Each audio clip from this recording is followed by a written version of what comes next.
It's 2012, middle of Africa, a typical dusty village in Malawi. In a hot, crowded room, our friend Chief Chadika is saying that Malawians are dying from hunger and face-to-face will no longer fund costly chemical fertilizers.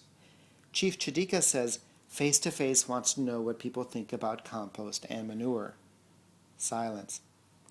Finally, Emily Zole, who we've known for years, says cow manure is good, but hardly anyone has even goats or chickens, much less a cow.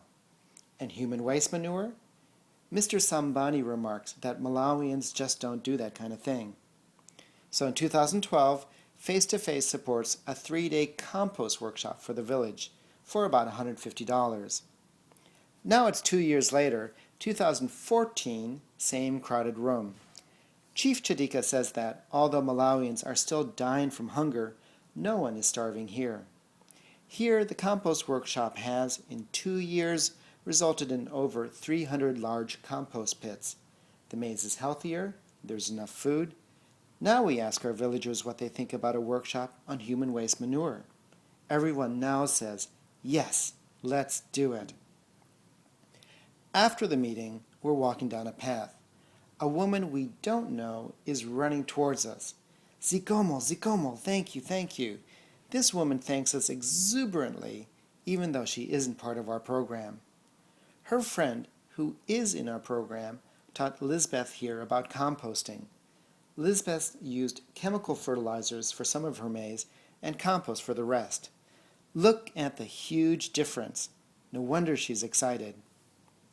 Later, 6 HIV-positive women corner us, telling us they want to participate too.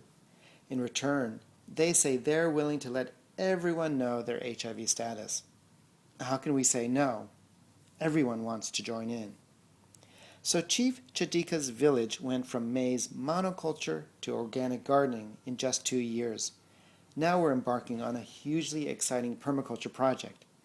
2 villages form 2 teams of 30 people each. Each team does team building training and permaculture training. Each chief donates land that lays unfarmed and barren during the long dry season. Now that's pretty much most of the land around a village. On this land, each team designs their own permaculture garden using compost and manure from animal and human waste. Instead of growing only maize, they'll cultivate a variety of plants.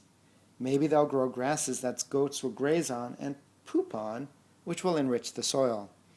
Maybe they'll interplant vegetables, shrubs, and trees to provide short-term and long-term food supplies. And what's important is that they decide what to do. What's also crucial is spreading knowledge. And one good way is to hold youth group sports tournaments, which draws thousands of people and presents the perfect time to show each permaculture garden. We'll feature our rising stars, the first openly HIV-positive boys and girls sports team in the world.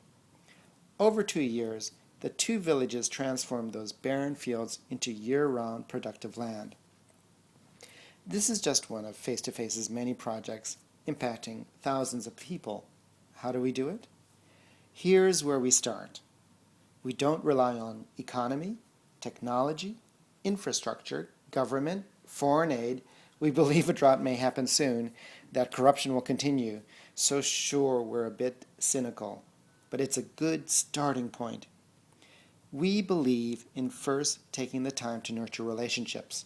We can spend years doing nothing more than strengthening human relationships in the villages, but those relationships can develop into a vibrant community spirit, a spirit that enables villages to embrace permaculture as a way to be self-reliant. So what's a big challenge for us? Well, academia, organizations, foundations who might fund us but who require a specific need, a specific strategy, a specific intervention, and that's not how we work. We focus on the big picture, the long-term picture, the human picture, the picture in which Chief Chadika leads his community towards self-reliance.